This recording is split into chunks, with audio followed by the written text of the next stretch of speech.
Yo. We'll be with you in just a second, everybody. Make sure you hit the thumbs up because YouTube really cares, even if I don't.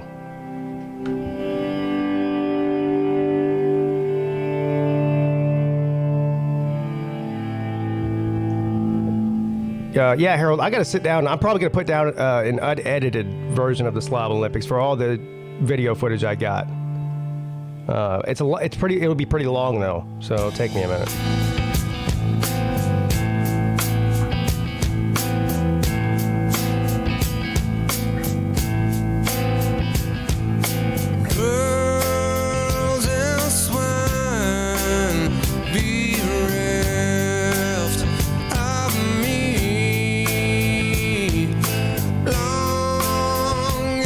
I don't think their words can describe how much fun we all had. I'm not bullshitting you either.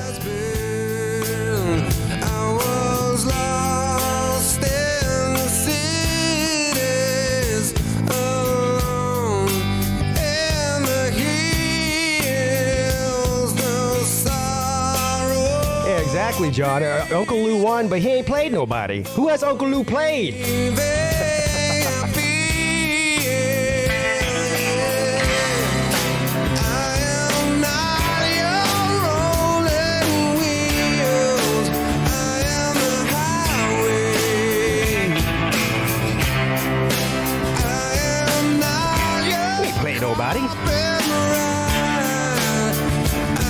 Uncle Lou had a weak schedule.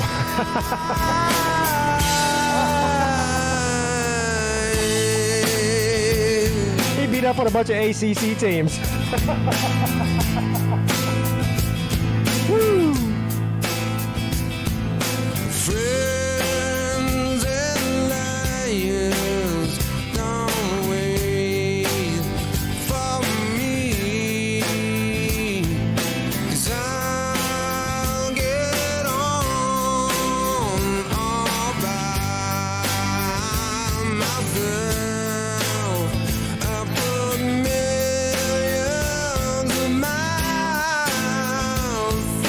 under my heels and still too close to you. I feel. That's exactly right, Nature Boy. That's exactly Uncle Lou's path to victory was just easier. I mean, all he did was beat up on a bunch of ACC teams. am the highway. I am not your carpet ride. I am the sky. I am not your blowing wind. I am the lightning. I am not your autumn moon. I am the Oh my God, trying to explain to normal people what the Slob Olympics is virtually impossible. It's virtually impossible. I've been trying to do it for 3 years.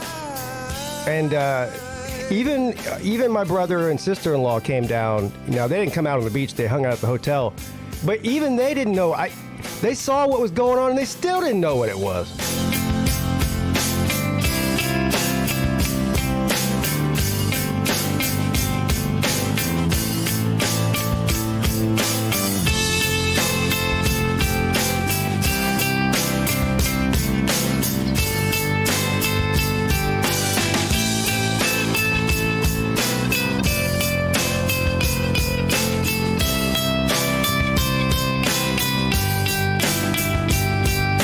Just imagine all the people that were physically there on the beach that watched it for 2 hours, and they still don't know what it was.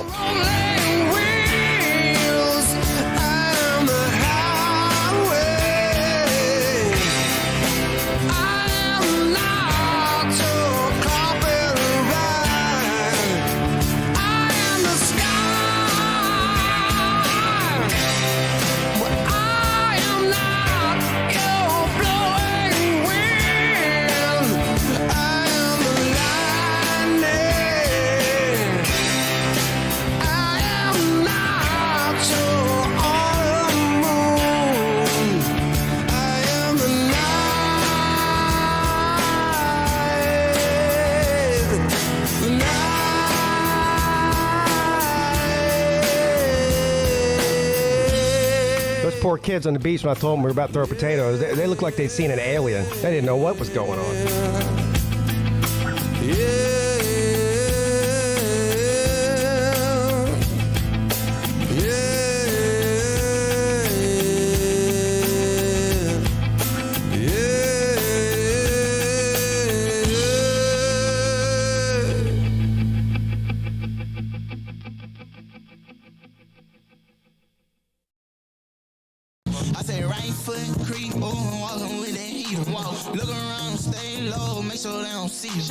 Get some bad walk down, face them with the heater. The devil under your feet, on your way to see him. Stress me when I can't sleep, bang on when I see you. Play with me, you can't sleep. We got into the seashore. You won't have no case rearrange your shit soon as they face you. You won't have no space, we in your section too. Yo, what's up, everybody? Welcome to the ACC show. Happy Tuesday to everybody. How's everybody doing? All my slobs out there. Has everybody pretty much recovered from this weekend? I got to tell you, I haven't. But unlike last year and probably the year before that, physically, I'm amazing and fantastic. I don't have any bruises.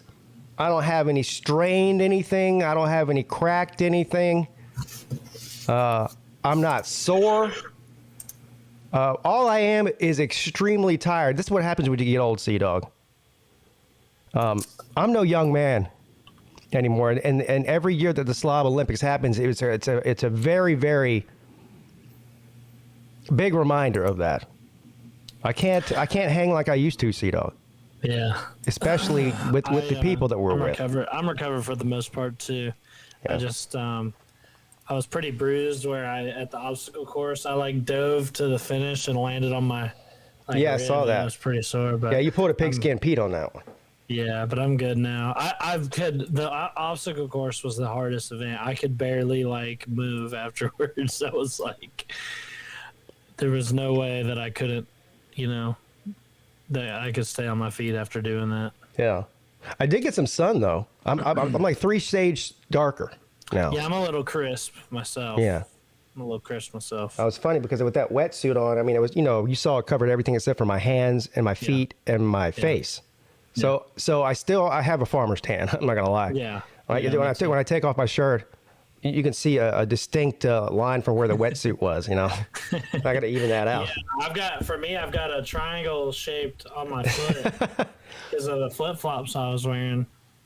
So that's pretty funny.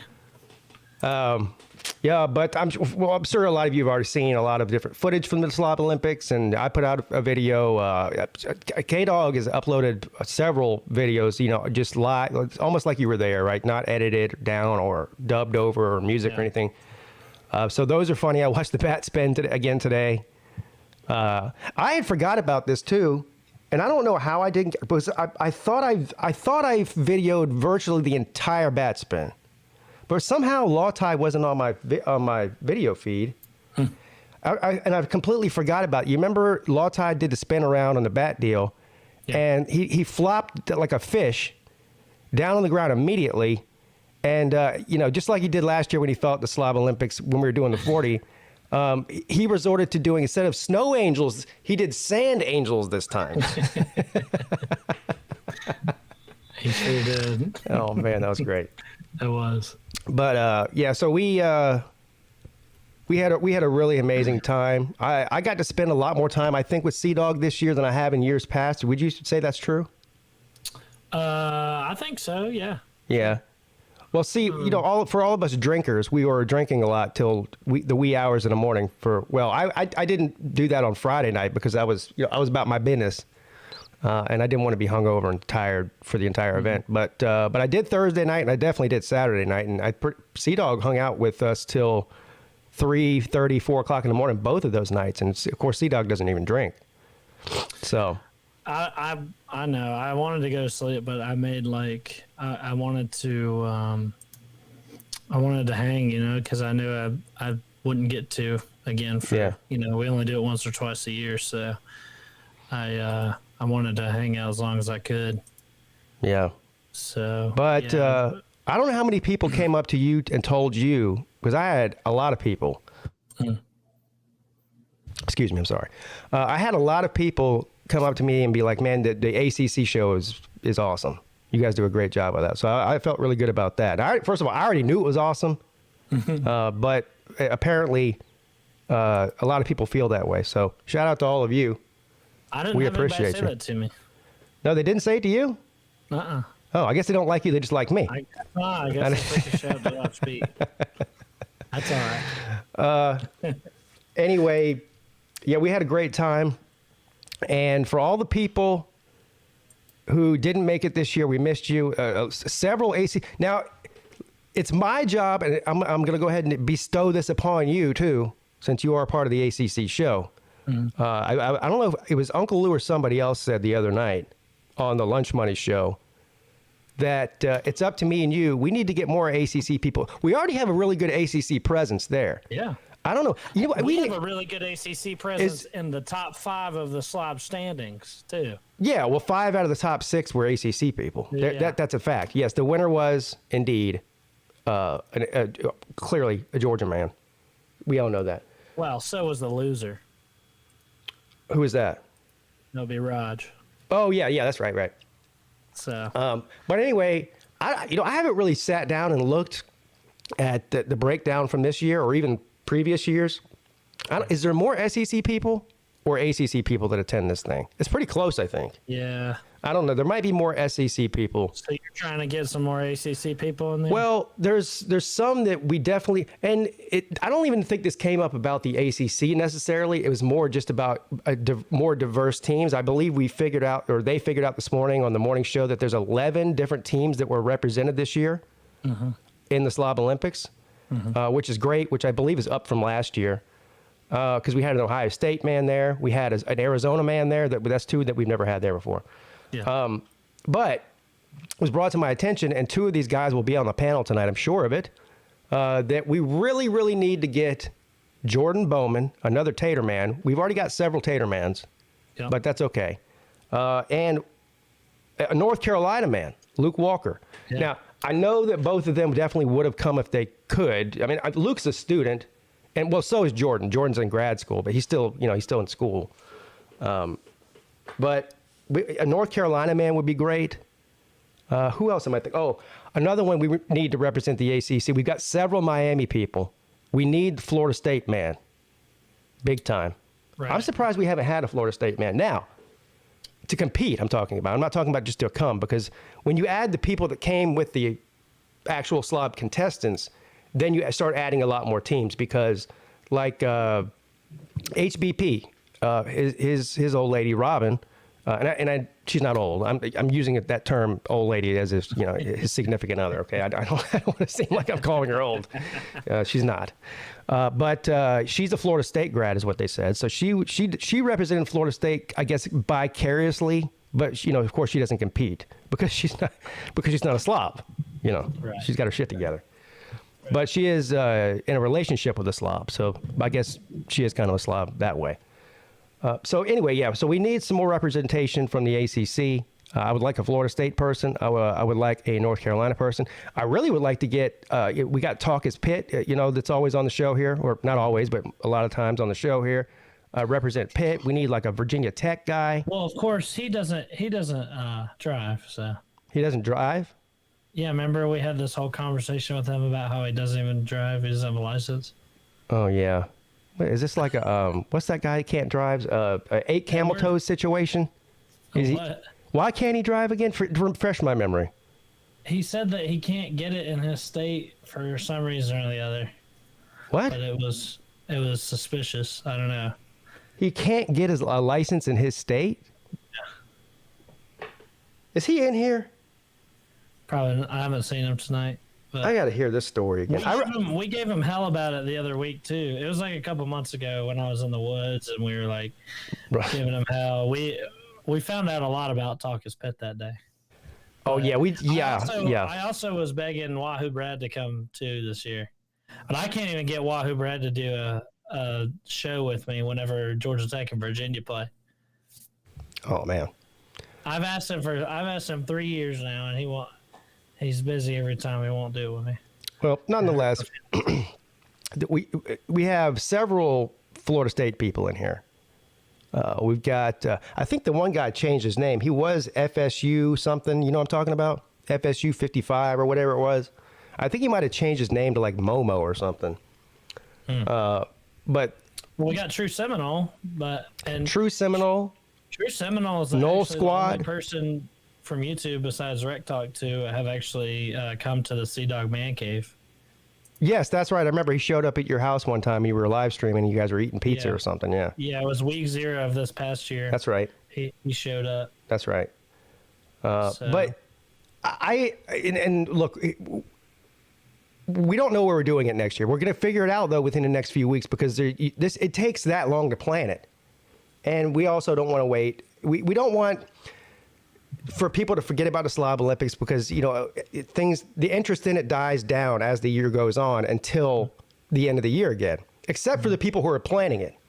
Yeah. So we definitely need to nail it down. I'd probably say within the next 3 or 4 weeks so we can make the announcement where it is and give out all the information so that we can forget about it for a few more months too, because it's been a lot of time consuming thinking about all this. But anyway, so Uncle Lou set up an email address for people to send in a pitch or a bid, as it were, of why we should come to their town. He said, I haven't been on there yet. I probably should go check that out because I'm supposed to be part of that. But I didn't realize so many were going to come in so fast. But I did hear him say this morning that they've already got some bids for like, I think Pensacola was one of them. Jacksonville was one of them. So anyway, what I'm getting at here is I think there's probably more than a 50% chance. It's not a 100% chance. It's not even 80% chance, but roughly more than a 50% chance that most likely the 2024 Slob Olympics will be held somewhere in the state of Florida. Mm-hmm. Now, if you don't live in Florida and you feel like that we should come to West Virginia or Louisiana or Alabama or whatever, and that seems like the best location to do it, by all means, let us know, and that's what we'll do. But I think there's probably more than a 50% chance that we'll end up in Florida, and Florida is prime ACC country. Yes, sir. Okay, so we got 2 teams in the ACC in that state, so it would be nice to get some Seminoles down there. We've already got the Miami people taken care of, and we'll clearly take some more Miami fans too, because there's a shit ton of them on the internet. The Miami fans that represent the that Miami fan base. I mean, Miami is sending their best to the Slob Olympics because so far they've sent Coach Coop, Travis Fools, and Slim Shady. I mean, that's about the 3 best Miami fans I've ever met. I would love to get T2Y to come there. And as a matter of fact, if he's in Florida, it should be a lot easier for him too. Yeah, Mr. You Mad, bro, we'd love to see you there. We'd love to see anybody there, okay? That's the bottom line, but I'm just, because this is the ACC show. you know how it seems like every year we latch on to one specific person, and we as a group of slobs, we all pressure them for months and months and months to come. So we did it the first year with Sleeta. He was cute. Last year was Coop, and we were successful with both of those. This year was Carolina Jackpot. Yes. We were successful with that. So we're batting 1,000 right now. Hell yeah.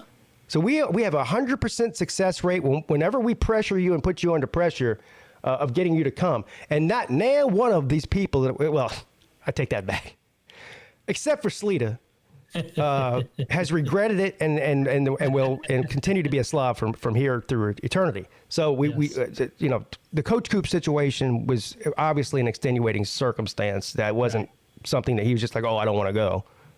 So that was a different situation. I have no doubt that we'll see Jackpot again next year, and he may even bring, hopefully, Rob Sanders with him.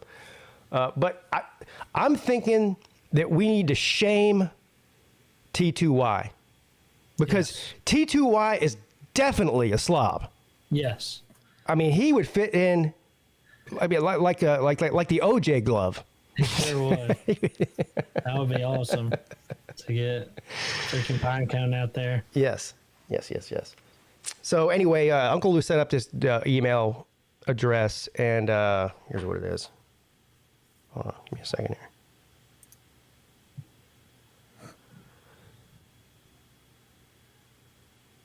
here. It's Slob Lifestyle. I'm sorry, that's not it. It's theslobolympics@gmail.com. theslobolympics@gmail.com. Rack Talk wants to know why Sleeta regretted it. Probably because he could have been doing something else a lot cooler. Well, the reason Sleeta regretted it is because I'll tell you why Sleeta regretted it. Because he ran around for months and months and months leading up to this thing, because Sleeta lives in Atlanta, and that's where the first Slob Olympics was. So Sleeta ran around for months and months and months talking about how he's going to destroy everybody, and how you know how Sleeta does. Whatever that shtick that he's got is, he ran around talking trash for months and months and months leading up to it, and then conveniently didn't show up until right after the events were over with. And then came in there and started talking about, well, if I had come and competed, I would have whipped all your asses and taken first place in every event. And so, of course, we shamed him for it, because you can't, look, you got to have a thick skin if you're a Slob. That's just all there is to it. You can't run around talking trash for months and months and then miss the event. So we shamed him for it, and Sleeta is very sensitive, let's put it that way. So he has shunned us all, and he has vowed to. You can't just show up to the Slob Olympics and win it that easily. You got to be at peak Slob, peak Slob condition. Yeah. Yes. A lot of people I've seen dissing the Slob Olympics lately, thinking that it's so easy. Including my brother. My brother freaking thinks it's so easy. He says he would smoke me. Well,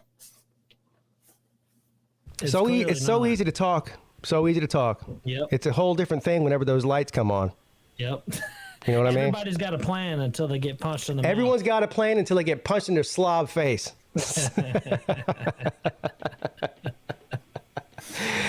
Oh, man. So, yes. The Slob Olympics. Is that what I got such a bad memory. Jesus Christ. What did I say it was? I need to just go ahead and copy and paste this into my thing. theslobolympics@gmail.com. If you want us to come to your town, let us know why. Email that, and me and Uncle Lou will take a gander at them. There you go. Yeah. Anything else before we move on from the Slob Olympics to some ACC stuff? No, man. I just had I had a great time at the Slobs this past week, man. It was a lot of fun, and I can't wait till the softball game. We did vote.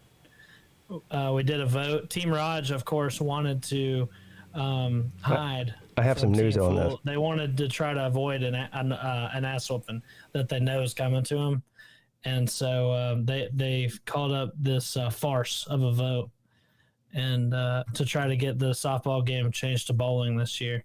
Of course, that was swiftly knocked down because Team Fools is ready to exact their revenge onto Team Raj. And there's nothing that Team Raj is going to be able to do to escape it this time. I have some news on that front. I don't want to let the canary out of the bag or the cat out of the bag or either one of them. There's still a chance we might be bowling. What? Well, me and Lou and BVD, just to an extent, are the ones that host and plan and put on the Slob Olympics thing, right? Yeah.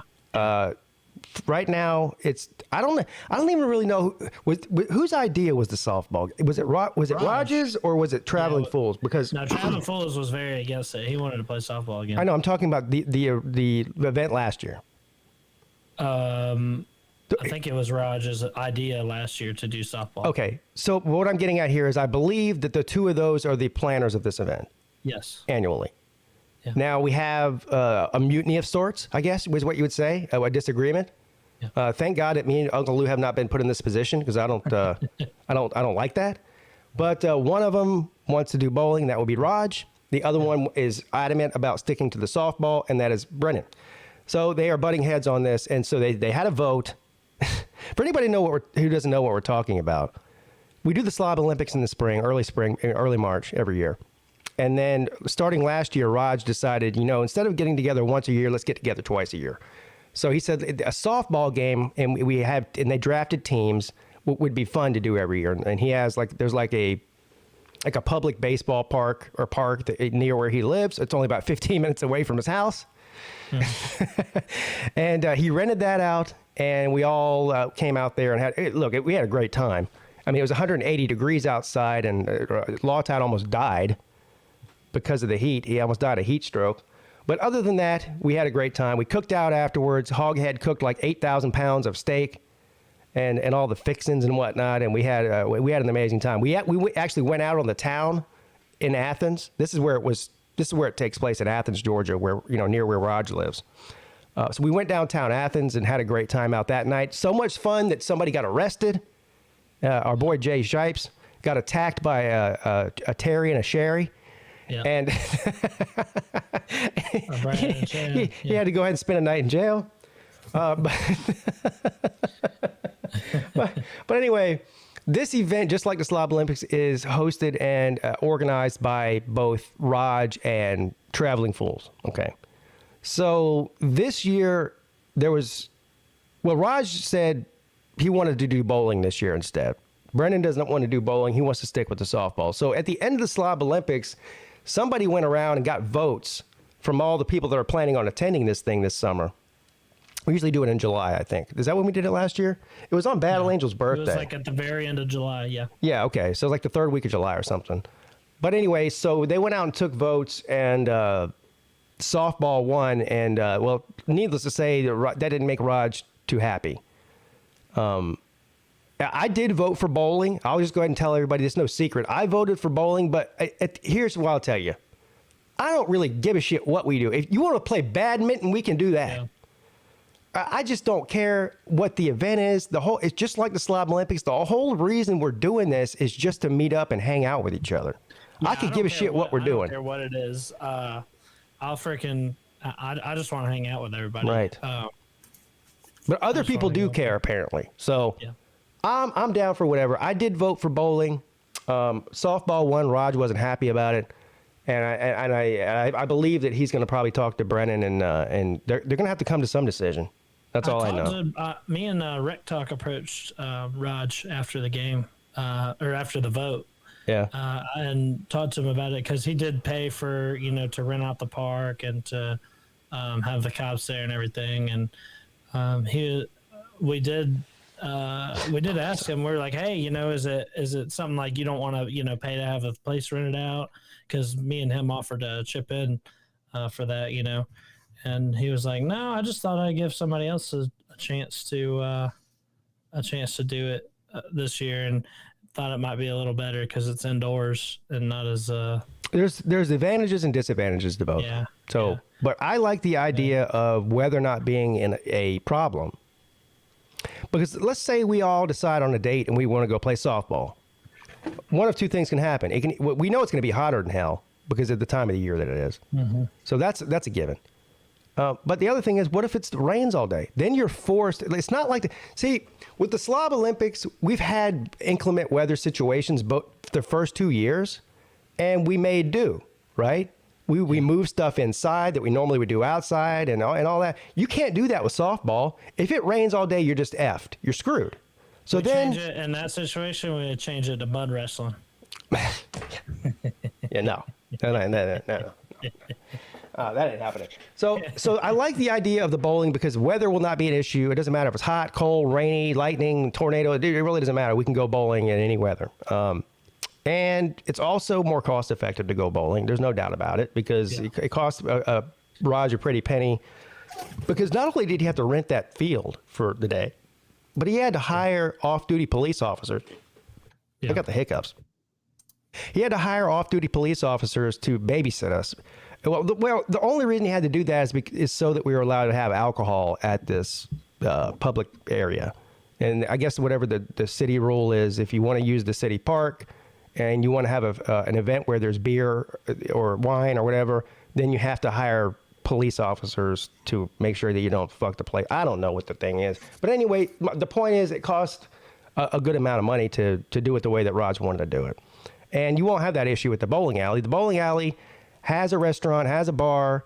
Everybody can be responsible for getting their own shit. If you want a beer or you don't drink or whatever, you got kids with you, you can get them pizza or burgers. Everybody's responsible for their own shit. So, and of course it's cheap to bowl. I mean, I don't know. How much does it cost for 2-3 people to bowl? For 4 games? What is it, 40 or $50 at the most? Not even that, probably. I don't know. It's cheap. So there's the advantages. So I get both sides of it. Yeah. But people have thrown around dodgeball. That'd be fun too. Dodgeball would be awesome. That would be fun. That would be fun. Somebody said, I think TK said something about bumpers. Well, that's the other thing.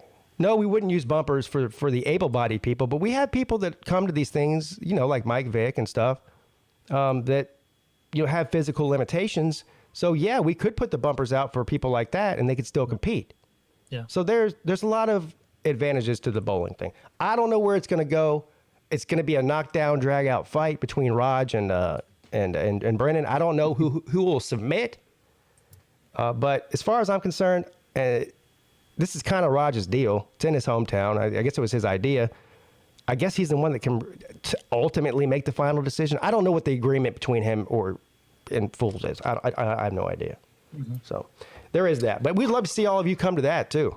Either way, I'll freaking be there and ready to win because I'm hungry, man. I haven't freaking won anything. Team, there was a little bit of controversy last year, but whatever. Team Raj did win. I'm a part of Team Full, but it came down to the very last at bat at the bottom of the 9th inning. That's how close this thing was, everybody. Yeah. So it was very, very competitive. Revenge on them for that. Yeah. But I'll freaking wax them in bowling too. You just let me know what it is, and I'll freaking be there ready to throw down. Colby, I know the vote was for the softball game, but I've talked to Raj since then, and he's not willing. Well, I'll let Raj. I don't. Yeah, I'm not going to speak for Raj. I'll let Raj speak for himself. It's okay. He's not going to concede. But you already know Raj. He's not going to just lay down and take it. He's gonna continue to stump for the other way around. We'll see how it plays out. All right, let's see who's in the chat here real quick. Did you hear? So the SEC schedule came out last week, and of course Brian Kelly. He got 1 season under his belt in 30 years of coaching, being a head coach, or I don't know how long. Something like that, pretty close to it. As being a head coach in college football. Outside of the SEC. He's been in the SEC for 1 year, and now he's running around talking about the family. And now he says, well, I've been doing this for 3 decades now, and I'm just going to go ahead and tell you, anybody outside of the SEC, I ain't got no interest in it. I just don't get excited. Well, I know you don't get excited to pay Clemson because they've been pushing your doo-doo in every time you played them when you were at Notre Dame. So there is that. Brian Kelly. Not to mention, how many times did he lose to non-SEC teams while he was at Notre Dame and at Cincinnati too? Yeah. That guy's something else, man. He's just a goober. I don't know. I understand completely and totally right now why Notre Dame fans hate that guy so much. He's a total tool bag. For sure. Boy, don't they play Florida State again this year? He lost to Florida State in his SEC debut. Don't get excited. Get out of here. Gonna lose to him again too. This time it's in the state of Florida, isn't it? Yes, it is. And for some reason they're doing them like almost but not quite at home and home. It's like a neutral site in Louisiana and then a neutral site in Florida, which is really weird. Yeah, we already know. We could talk for an hour about that. And maybe you know what? Maybe we'll talk about that a little bit when we bring the panel on here in a second. Has that happened before? Where it's like a home and home, but it's not quite. That would be like us playing in the bins, and then playing like. Well, for Clemson, it would have to be Charlotte because that's their home away from home. Yeah, and then I bet you it has happened before. Somebody in the chat, some people keep up with that kind of shit. I have no idea, but I'm sure it probably has happened before. Yeah. Ask Jordan. I bet Jordan Bowman. I bet you he does know. Yeah. Anyway, let's get to the chat real quick. Sea Dog is here. Matt Dummett, Sir Ugga, Sir UGAAA. Says, bro, Isle of Palms was dope. Yes, it was. The Uncle Lou, Battle Angel, The Nature Boy, Ed Carmen, Jeremy Garrettson, Rec Talk, the second place finisher of the 2023 Slob Olympics as a first-time Slob Olympian. That was a very, very... I'll tell you what. He impressed me. Yeah. He is the epitome of what we're doing here. Yeah. He is, according to the BMI, the fattest slob, even though he doesn't appear physically to be the fattest slob. Yeah. But that doesn't matter. But 40% body fat, that's a lot of fat. That means if he was down to a normal BMI, he'd probably look like me. Very impressive. Red Talk did great, man. For a big guy and a slob, he could scoot, son. He was moving in that bat spin. Yeah. Harold Gray, what's up, buddy? John Serene. Let the big dog eat.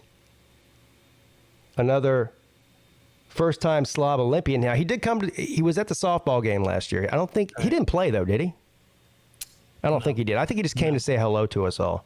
Yeah, no, he didn't play. But he did compete this year.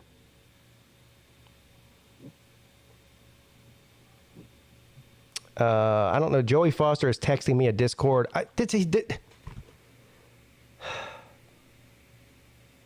Moving on.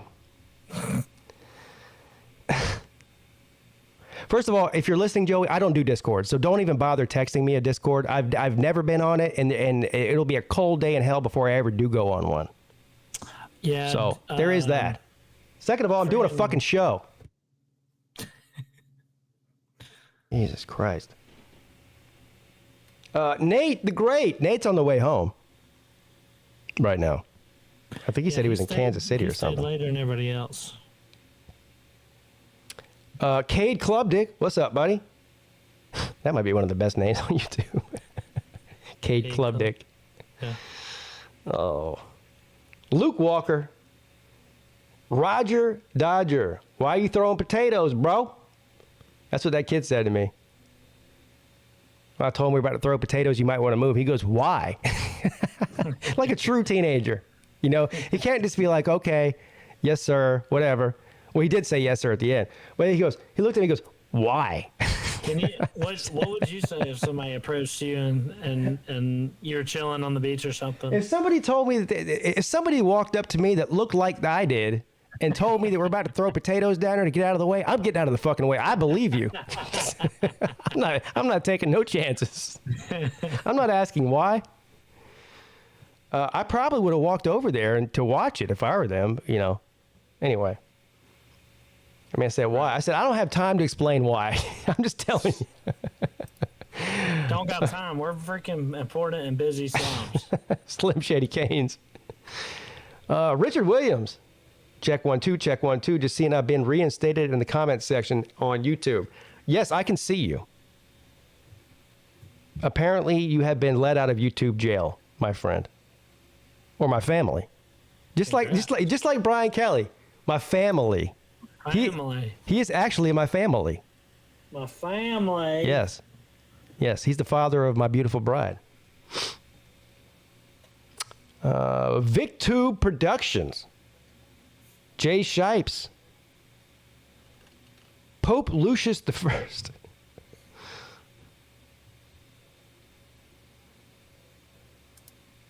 Golden Blue Kevin. What's going to happen with the ACC show when the ACC, what does it say? Eventually folds or merges with the Pac-12? When the hell would they merge with the Pac-12? That's not happening. We'll still do a show somehow, but we'll probably adapt it to. Yeah. The show must go on, bro. Yeah. We'll figure it out. They need to consult us before they make decisions such as that. They definitely need to be calling somebody. We're better at making big-time decisions than they are. Yeah. No Buckeyes. Yes, there was a Buckeye at the Slob Olympics. Our boy Zeus was there. And I feel really bad now because I didn't even realize until after the events were over with on Friday or on Saturday night that he was a Buckeye man because he was wearing an Ohio State shirt, which was he had the most baller freaking when he went through the entire bat spin obstacle course with a beer in his hand, and then he chugged it afterwards. That was epic. God, see, that's another one. I need to go through my footage. I don't think I got that on there either. This man had a beer in his hand, a bottle of beer too, not like a can or a cup. He had a bottle of beer. He did the bat spin, ran the entire obstacle course, did not spill a drop of beer, and then when he crossed the finish line, chugged it. That was awesome. He should have got extra points for that. I know. I really believe that. I know. But I didn't even realize he was a Buckeye man, and that's just, I was being pulled in 20 different directions. So, but if I would have known that, I would have latched onto him like a leech during the events with the trash talk. I really missed an opportunity there. But that's my fault, not his. There are some things that these slobs do that are just, I mean, like Raj, like last place freaking Raj drinks 36 beers, 18 Jack and Cokes. He does 4 events and then he passes out. I mean, if that's not the freaking slob king, then I don't know what is. Well, Raj is definitely a slob king. He is, yeah. No. Raj is he's like royalty. Like he doesn't even really need to compete in these things to be a slob. That's the most slob thing I've ever heard. Yeah. Absolutely. Shout out to Raj. We love you, buddy. I think Raj is feeling a little bit down on himself about this weekend. So. Why is that? I don't know. I mean, got too drunk. He had too much fun the first couple of nights, and so the day of the event, I feel like he feels like he wanted to be around and hang around more. Yeah, I feel bad for him. That's all right. Yeah, we love you, buddy. Yeah, we had a freaking great time, Raj. Yeah, I've been there. I've been exactly where he's at, where I went too hard, and then start feeling bad about it later. At get-togethers and stuff. So I know exactly how the guy feels. Mr. You mad, bruh? Says give this channel a thumbs up. Yes, Pete Magaha, JC, TK. Another first-time Slob Olympian. She did great. I mean, she almost died, but she did great. Yeah. If you survive your first Slob Olympics, then what's that Destiny Child song? I'm a survivor. I'm not gonna give up. I'm not gonna quit. I'm gonna work harder. That's TK right there. Next year, she's gonna be coming back, ripping and roaring, and ready to rip our heads off. For sure. Just next time, bring your inhaler. Yes. Man, that was. Talk about divine intervention. Yeah. I mean, just really, the chances that Rec Talk, who doesn't even have asthma, would have a full-blown inhaler as part of his costume to save TK's life. I mean, you can't even write that shit. Yeah. That was amazing. It's awesome. Yeah, Lou said we had to almost use your beach shovel to bury her on the beach right there in front of everybody. And then the Pope, you go ahead and give the eulogy, and then on with the events. And then the Pope to give the eulogy.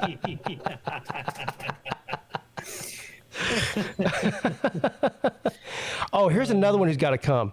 This is a new team, Baylor, man. Yeah, there you go. I know he really wanted to come. That's a long way. I know, but we got people traveling from the West Coast now. So, but yeah, I know he wanted to come. Yeah. Money, man. There's our boy Zona. So fun to meet him. Such a good dude. Crimson Brave. Got to meet him as well. He hung around. Stingray. Thank you, Golden Blue Kevin, for the super chat. We appreciate you, brother. TK is DeMar Hamlin of the Slob Olympics. Damn. Well, DeMar Hamlin wasn't able to go on, but TK freaking toughed it out and finished the event. Yeah, that's the other thing. She you know, it's not like she was like, oh, I can't do this, and went up to her hotel room. No, she finished. Yeah. Like a true champion. Yeah. She was a great sport. All right. Thanks, everybody, for being here. We appreciate you.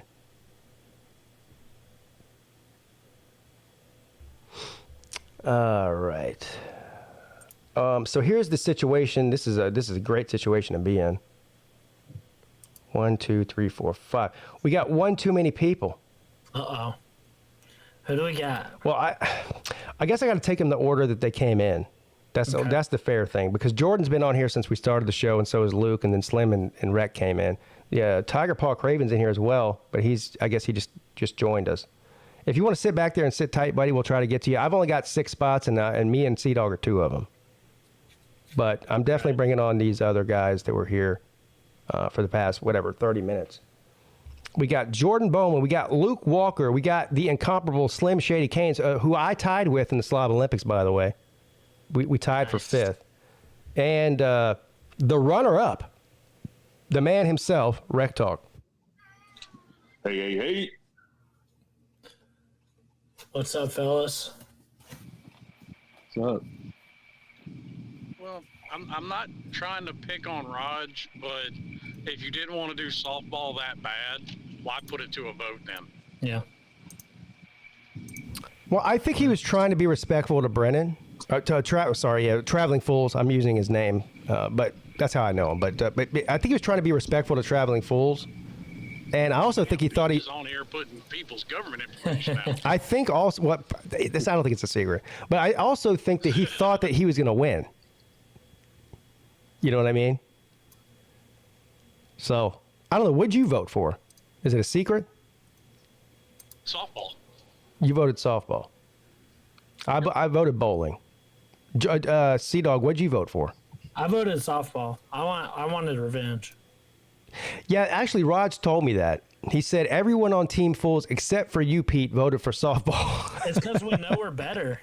It's because he said, I think they just want revenge. And then so here's the other conspiracy theory. While we're talking about theories, the other theory is that Raj doesn't want to do softball anymore because he wants to remain the champion for eternity. Yeah, he's scared. Yeah. He's scared. He knows we're freaking better. Well, and I mean, I've got nothing against bowling. I didn't get to do it last year. I want to play softball. Yeah. Well, if we do softball, we need to get Luke Walker to come because North Carolina is a baseball skew. We're definitely not a softball school. We're terrible at softball. Well, Bullets call it baseball. It's just the fact that we're all old farts. Yeah. Yeah. I think it's in Athens during the summer. I'll come. We need to do tug of war. It is in Athens during the summer. And I brought this up to a couple of people. I've got plans in the future for eventually doing a slob flag football game. Oh my God, that will definitely end in injury. even with no tackling, it'll end in injury. We need some more slob extreme sports. How many people do you think would get pushed down? Let's go. If let's say that PigskinPete's a running back for the flag football team, right? Just hypothetically, I'm not saying that's a position I would be in. But if I was running the ball and it was a one-on-one situation with an open field and Raj was the only tackler left, do you think, first of all, I would juke the shit out of Raj. There is that. So do you think that he wouldn't play a little bit dirty and just like push me down? You would probably fall down on your own. Well, it wouldn't take much to get me down, but this is not supposed to be a contact sport. It's supposed to be flag No, football. you got to go hard and bring all the cleats and stuff. You can't slip. Yeah. Hey, leather and helmet. by the way, fuck y'all, because I'm one of the only people that didn't fall this year. Everybody, I saw people falling all over the place. I didn't fall. So Hey, you know what? You try and run and not fall down with that fucking head on. Tell me how easy it is. all right, well, I'll give you a pass, but all the other people that have been making fun of me for falling last year, more than half of those people fell multiple times this year, but your boy did not. So I don't want to hear it. I'm gonna start making fun of them now. You fell without spinning around a bat, so. And on regular ground. But I didn't It was fall. snowy. But I didn't fall with spinning around on a bat on sand. So there is that. That's true. I fell. Yeah. Well, I don't even know what was that. Did you fall or dive, or both? It was kind of. It was kind of like a. We'll go with die. It was like it was a very. Do that. It was an ungraceful dive. Dude, I'm still sore on that side of my Yeah. body. Yeah. Well, and let's think about this for a second too. The Slob Olympics, to be perfectly honest, is the most physical activity a good portion of these people get throughout the year. Yeah. Well, in the last So- decade for me. Yeah, well, I wasn't. I was making no assumptions. Yeah. No, I appreciate it. So, I mean, is 2 physical activities a year gonna kill anybody? Never say never, my friend. It's certainly possible. I mean, we've really actually been lucky that we haven't had any like serious injuries in the past 3 years. Hamstring last year? Especially, now that I go back and think about it. Yeah, well, okay, you're right. Pretty D4 serious injury. D4 did have a serious injury. I think he tore his hamstring, right? Yeah. Yeah, so that's the most serious injury. Now I had severe bruising on my ribs, and I don't even know what I did to my shoulder. Because they told me I would have to go get like an MRI to figure out what's going on with my shoulder, and of course I'm not going to pay for that. I just, I'm a young but old. I'm an old soul that way. Like I'm not going to get an MRI just for them to tell me that I tore something in my shoulder, but I'm pretty sure that I did because it still hurt. I mean, it's been over a year, and I know. Maybe you should go get that MRI so it can stop hurting. Well, it's just it only hurts in cold weather. Well, And when I- breaking news, an MRI isn't going to heal anything. Exactly. No, they can find out what it is and then go cut. the Yeah. So process. what? Then they'll tell me I have to get surgery to repair it, like I'm a pitcher. I'm not doing that. Oh, are you gonna get Tommy John's? Yeah, I might have Tommy Johns. Yeah. Well, That's an Dude, elbow. me and my buddy do archery competitions every year, and he's had a torn rotator cuff for almost a decade. the only time my shoulder hurts me is when I sleep on that side of my, if I lay on my right side when I'm sleeping and I wake up in the morning and it's sore for a few hours afterwards, which never happened before the Slob Olympics. And also whenever I'm doing the horizontal mambo.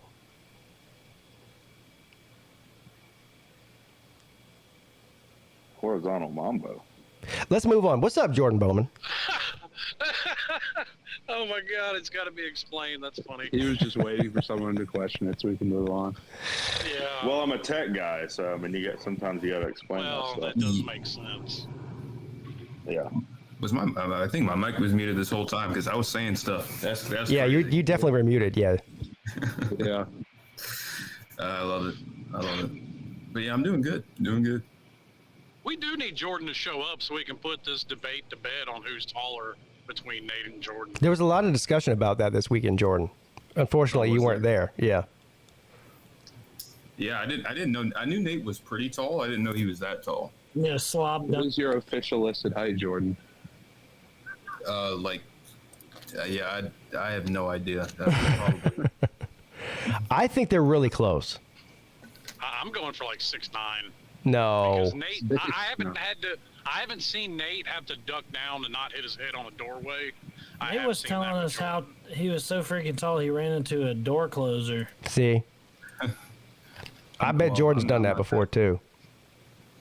Yeah, but if Jordan hadn't dunked down, if Jordan hadn't dunked down in that doorway, he would have hit his nose on it. Well, I mean, that was like I don't know, but that was kind of like a basement type thing. So it was yeah. To be fair to Jordan, it was a weird sort of that basement where you're walking down the stairs and the door is really close to the last step, so you kind of have to duck to get underneath it if you're tall. Because even I was, looking at the top of the thing, and I'm not even near that tall. So I don't know. Seeing both of them in person, I think they're probably really close. I think I would give Jordan maybe like a half inch over Nate. I don't know. I would love to see them stand back to back though. That would be fun. Yeah. I think Nate's probably 6'4" and a half or 6'5", and I think Nate or Jordan's probably 6'5", 6'5" and a half, something like that. I could believe that. Yeah. I don't know. But have you ever seen a human being eat more than Nate does? I'm telling you, there are people that are walking around that are 500 and 600 pounds on that My 600-Pound Life show that don't eat as much as Nate does. Wow. He out-ate me, and I was the fattest slob. Yeah. He out-ate everybody. Nate's I really have your to BMI was question that 40s? BMI machine. Yeah, I man, really I have to worked question really it hard. because your BMI was higher than Jackpot's. I find that hard to believe. Your Well, I BMI carry was a lot 40? of weight. Yeah, I carry a lot of weight in odd places. Like I have little pockets tall of are fat you? I just store it in. Like 6 foot, 6'1". Yeah, he's about like 6'1", maybe. yeah. 6'2". He's probably about like an inch taller than me. It's like 300 pounds. Yeah, but BMI has nothing to do with weight. It does. That's how you calculate it. No, it doesn't. I was like almost I mean, 270. It's weight compared to your height. I mean, it's a Yeah, it's weight and height. formula, but Well, that's one way. No, what it is, it's fat compared to doesn't muscle. work. See, here's the thing that people don't understand about that. It's because you can be fat and still have a lot of muscle underneath that fat, but it's overshadowed by the fat. So So you did a body fat I'm glad you percentage said it, calculator, Pete. not a BMI. I was 20% body fat. You see me, but you should have seen the roll that I pulled off of my hip, though. So The BMI is height and weight, so you did body fat percentage. no, it's percentage of it's not height and weight. But it's really not. You can Google it's really BMI, not it's height and because weight. if you look, okay, that's fine, but it's really not because a fucking power lifter is going to have a terrible BMI, but he's not fat. Yeah, exactly. And there's not a single BMI testing kit out there that asks you to enter your height in. All it is. Have you ever done it before? Let me see. Your BMI, the doctor's based on your height and weight. Did anybody get the BMI on video? I haven't seen it. I anywhere. didn't. I You're didn't. describing Traveling to me the fools body might. fat calculator.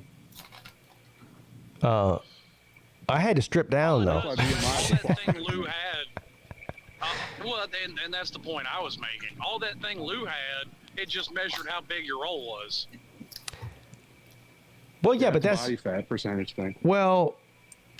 There's a lot that goes into that, but I don't know if I'm actually 20% body fat or not, and I don't know if Rec Talk is actually 40% body fat or not. But all I do know is that that's a different measurement than BMI. Then the percent. Yeah, it's a different measurement. well, whatever. It was 40 BMI, and I was 20 BMI. Now here's the thing, but it is consistent though because Lou got that whatever he ordered off Amazon, that little $5 BMI tester. Weeks Well, ago. when they figure up your BMI, that is figuring up body fat percentage, and it's fucking. That's not terrible way to that's do not it. what the number is. That's not what BMI is. It's your height in kilometers divided by your weight in kilograms. Okay. Something like I that. think it's the square of your weight, or just It's something like that. It's- Did you just say The height square in of your height. kilometers? I've never seen a 1 kilometer tall person ever. Damn. No, it's your height, whatever. It might be in centimeters. It isn't I'm centimeters. gonna No, say it's your height in kilometers. inches. It's your height in inches. divided by- Probably in meters. We're not in the metric system over here. Hey, sir. what's Jackpot's gas mileage? Kilometers. I think he probably meant kilograms and not kilometers. Yeah. Yeah. Your weight is measured in It's inches and I want to know kilograms. why That's how you do he's. it. I want to know why he's figuring it up in the metric system, and we don't use that over here. Well, that's how you calculate BMI. The metric system You is a can do it. superior You can do it system. either as long as the formula is consistent and you use the proper. It has to be proper dimensionally units. correct. Like, as long as you're not mixing the metric system and the English, whatever you. Rec talk. I'm gonna disagree with that because if it was superior, we would use it here because this is a superior country. Okay. Oh, okay. I mean, as a. Hey, let me ask you this.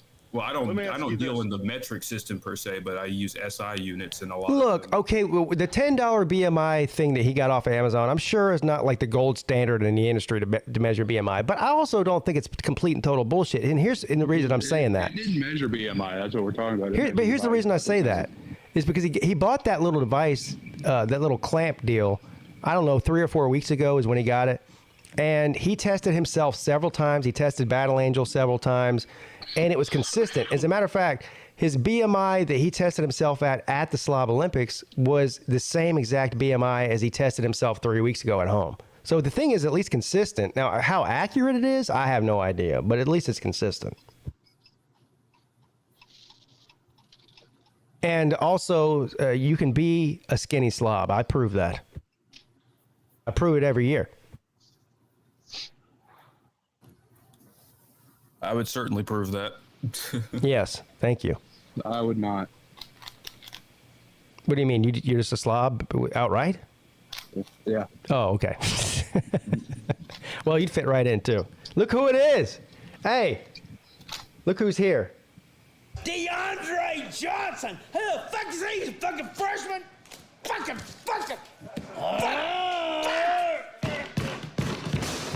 Can you pose yourself as some kind of a fucking running threat? You fucking fuck! It's like, well, they've been hanging tough. Well, they've been playing as good as they can. Yeah. Oh, how about that?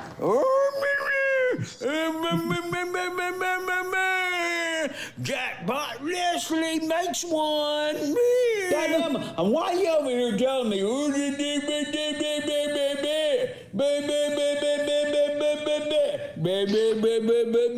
don't have this, you don't have that, you don't have this, and you don't have that.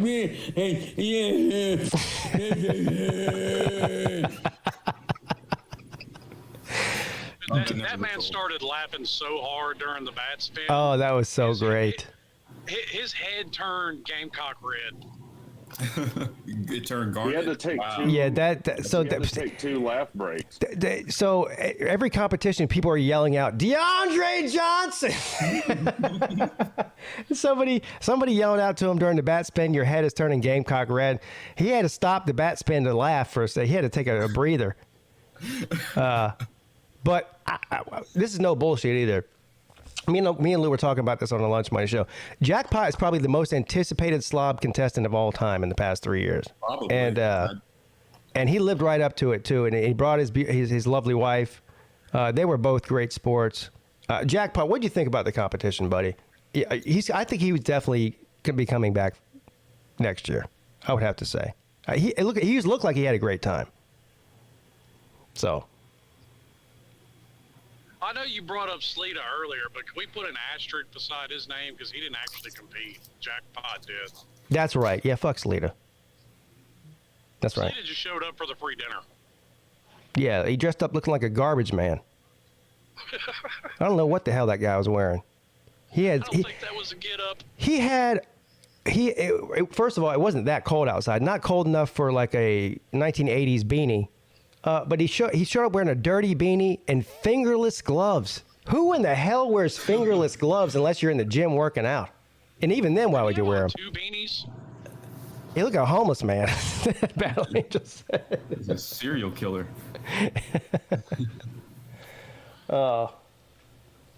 Yeah. So we're going to shame you into coming next time. Both of you, Jordan and Luke. We need the ACC to represent at these things. And I've already been working on T2I. Oh, man. If you got Pinecone and, oh, Lord. That might be too much Miami, though. No, there's no such thing. There's no such thing. No, we need First of all, the ACC representative. You should all be proud, even if you're not a Clemson fan, even if you're not a Georgia Tech fan, even if you're not a Miami fan.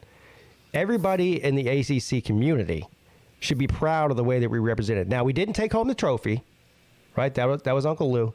But we took 5 out of the 6 top spots in this contest, respectively. If you want to get technical, we had 5 of the top 5 because me and you tied for 5th place. Yeah. Well, there's that too, yeah. So, and if you go in the top 10, there's even more because Brennan scored in the top 10. Who else did? I don't know. But we represented the conference well, I think. Should somebody track down Turnt Tally and get him there too? Oh Lord. That's a name I haven't heard in a long time. Oh, That's a throwback. I would love to have Turnt Tally come to this thing. He is definitely slob material. Oh, he'd be great. After that 52-10 beating, he kind of disappeared. He disappeared off the face of the earth. But D4 Sports next year, we'll see him again. He wasn't able to make it. He's a veteran. He's in the chat right now. What's up, D4? Hey, D4, will we get to see you at the bowling match or the softball game or whatever we're doing this year? Jackpot says the SEC participants were all beat up from the grueling Slob Olympic schedule we faced the ACC Slobs and had an advantage. So Lou's been running around bragging about the SEC winning the Slob Olympics, but they ain't played nobody. All they did was beat up on a bunch of weak ACC teams. That's not. Georgia Tech won the Slob Olympics. I've actually commissioned a trophy. I'm having it made. Oh, I don't know about all that, bro. I love the ACC, but for the ACC is representative. I don't know. I think it's how with the AP national champions, some people aren't recognized. I don't know if I can sanction and recognize that trophy. It's not the official Slob trophy. I've hired Donald Trump's lawyer because I'm not so sure I didn't actually win. It's in the works. The Slob You're sanctioning national titles. Did you see the Slob Olympics? The NCAA So are you gonna do like they did with the election with all the supporters saying we're not supporting Uncle Lou being the Slob champion? Is that what you're doing? The Olympic Next Slob up will be stolen. instated Yeah, as the stolen. Slob champion. He's not my. He's not my. The whole "he's not my president" thing. He's not my champion. Not my champion. I didn't vote for that. I'm having a cyber symposium that's going to reveal the truth. Cyber symposium. Georgia is not my use the word national champion, symposium. and You Uncle Lou is definitely not my Georgia Tech. freaking Slob champion. Yeah, and then May 6th, we're all going to storm Sanford Stadium. We're gonna storm Sanford Stadium. Hey, I'll wear the buffalo hat. Do you still have that picture of when we stormed Sanford Stadium? Oh yeah, let me find it. We did storm Sanford. It was a Georgia insurrection, as a matter of fact. I'm going to take Definitely. a dump in the hedges. I've always wanted to do that. That's like.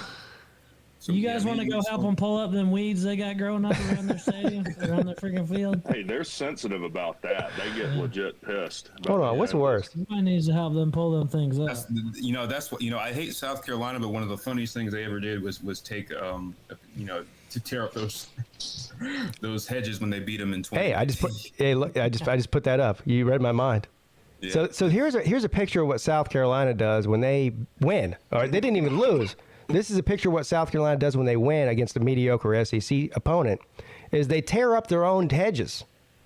First of all, those hedges are basically Home Depot plants. All right, these are nothing special. They bought a bunch of $3 boxwoods from Home Depot, planted them around the edge, and try to pretend like they're Georgia, which obviously they're not. And then when they win, they get so happy that they go and tear their own shit up, which is really weird. Yeah, they're a very destructive group. Yeah, destructive group of They people. tear it up trying to jump over them, like rushing the field. Sir, They're are you? like Philadelphia fans in that regard. Can you see this picture right now? That is not just stepping on them. They were intentionally destroying their own bushes, which is even sadder. Jeez. Here's the ACC bros in Stanford Stadium. That's awesome. If we get Right more there. ACC people to go to the Slob event, we need to recruit. We that trolled picture. this stadium so hard in the offseason that even the only 3 or 4 workers that were actually working that day at that stadium had to go ahead and mess with us. You remember that, Sea-Dog? Yeah, I do remember. We were being watched on camera. right. We walked in there, no problem. Walked around, found this area, did these pictures, desecrated the field, and then when we were walking back to our car, they decided we're not going to let that stand. So they came over the loudspeaker and started telling us, "Turn around! You're in a restricted area," which we weren't. They wanted us to turn around. They were fucking with us, dude. We didn't know. But we were too smart because we are ACC people. We knew they were fucking with us, and we just kept on our way and said, "No, we're not in a restricted area, and we're not turning around. We're going back to our car," which was exactly what we did. I was wearing an Alabama 2021 SEC championship shirt in that picture. Yeah. The funny thing was, we're standing there doing this. You know, we're having a photo shoot out there, and we hear this woman cackling, laughing behind us. And we turn around. yeah. You remember that lady? She wasn't a Georgia fan either. She had a Mississippi State shirt on. Yeah. And we turned around. She was laughing when she was with her husband, and she goes, "That is awesome."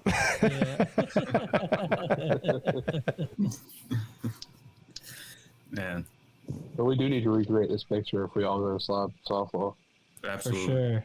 Just like 7 of us do. I'll recreate this picture with anybody who wants to. Oh yeah, get me in on that. Oh, yeah. And here's the other thing. If you look, anybody who can see YouTube right now, if you look to the right, there's a little gate right here. Well, there's a gate on both sides, I think. This is kind of like the handicap accessible area. Like you can, you know, if you're in a wheelchair, this is where you would watch the game from. Anyway, there's a gate right there. And so now, if my wife hadn't been with me and Mrs. Fools was there as well, Mrs. Peete and Mrs. Fools were with us. Anyway, if she hadn't been with me, this would have probably ended a lot differently because that gate was unlocked. Now, even if it's not unlocked, it's obviously a very short gate. It barely comes up to my waist. I could have just hopped right over it, but it took a couple of females to talk me off the ledge, both figuratively and literally, because my idea was I was about to basically streak across there, you know, minus taking my clothes off. I wasn't going to get naked, but I was going to run down there and run on the field and, I don't know, maybe kick some divots in the grass or something. I don't know. Wait, so does Georgia restrict access to their football stadium? No, you can't. No, you can go in. I could go to Keenan Stadium. I could go to Keenan Stadium right now and walk on the field. Really? Oh yeah, you can't do that at Clemson. I'm about to say I don't think so because Tennessee doesn't. Like when me, BBD, D4, and Carter all went to Knoxville, me and Carter just walked out on the field. Like I'll go with my friends and throw the football on the field. Yeah, you can't do well because nobody cares there, Luke. Well, basically you can roll up into Chapel Hill and do whatever you want. Nobody's going to give you any resistance. We got ran out of Death Valley after a game one year. We did run out on the field, and they were nice about it though. They were like, you can't do that. I mean, we did sneak in though. So Are you trying to correct me, Slim, because Miami gets destroyed by them every year? Well, no, I was just going to say you basically helped coach a spring game, so really. And C-Dog, you can't make fun of people not caring about football when you're a Georgia Tech fan. Georgia Tech, you can't make fun of Georgia Tech in any way, shape, or form. Now, I do think it's a little insensitive that y'all pulled up on Mike Vick's parking spot at Georgia games and decided to flip off Oh the my field. God. Oh, wow. Damn. Yeah, listen, as much as I'd like to slam down on Miami and North Carolina, we need to get back to talking shit about Georgia, okay?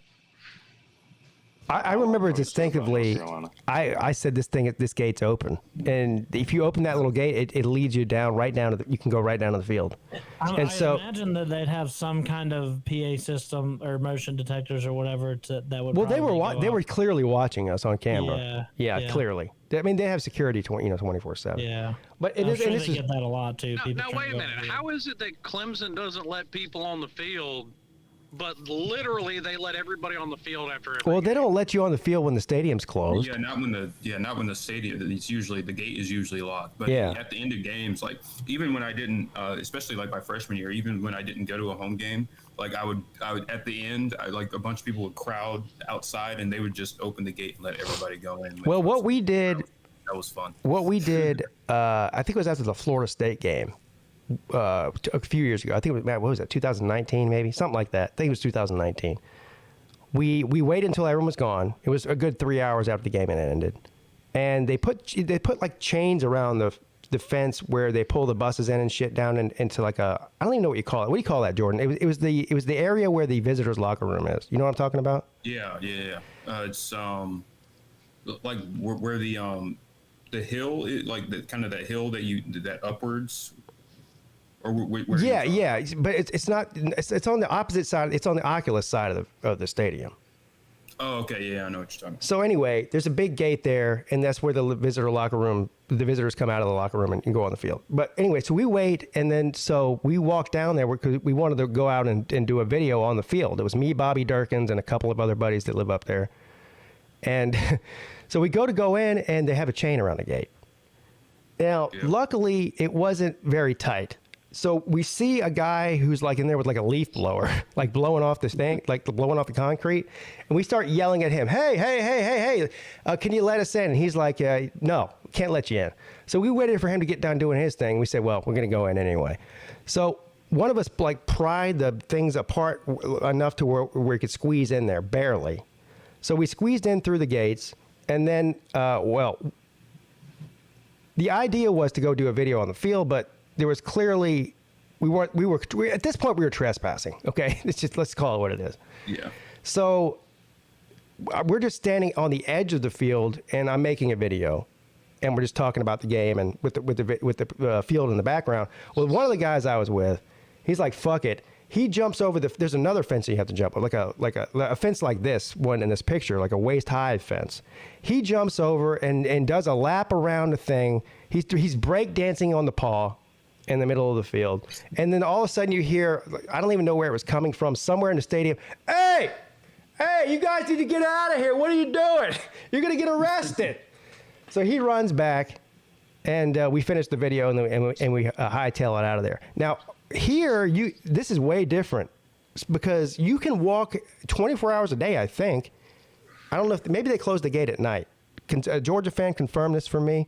Because you can, a lot like Death Valley, one side of the stadium at Sanford Stadium is street level and the other one isn't. So we're standing on the street level side, and there's a big opening there, and you can just wander in there right off the street, right off the sidewalk, and go to this area here. But you're not supposed to go past that. But I was this close. I think I even turned to Brennan and Sea-Dog and was like, I'm about to go down on that field. And they were like, do it. You know, you go with your friends, they're like, you're encouraging you to do shit that you're not supposed to be doing. Because there's signs everywhere that say you're not supposed to do that. But of course, Mrs. Peete was there, and she was like, you're not doing it. She was serious about her, you know. I just took that as a dare. Well, I did, kind of. And I looked at them, too, and they just looked at me like, what are you going to do? And I looked at her, I looked at them, I looked at her, I looked at them, and I had to make a quick decision. And I think I made the right decision by not going down there.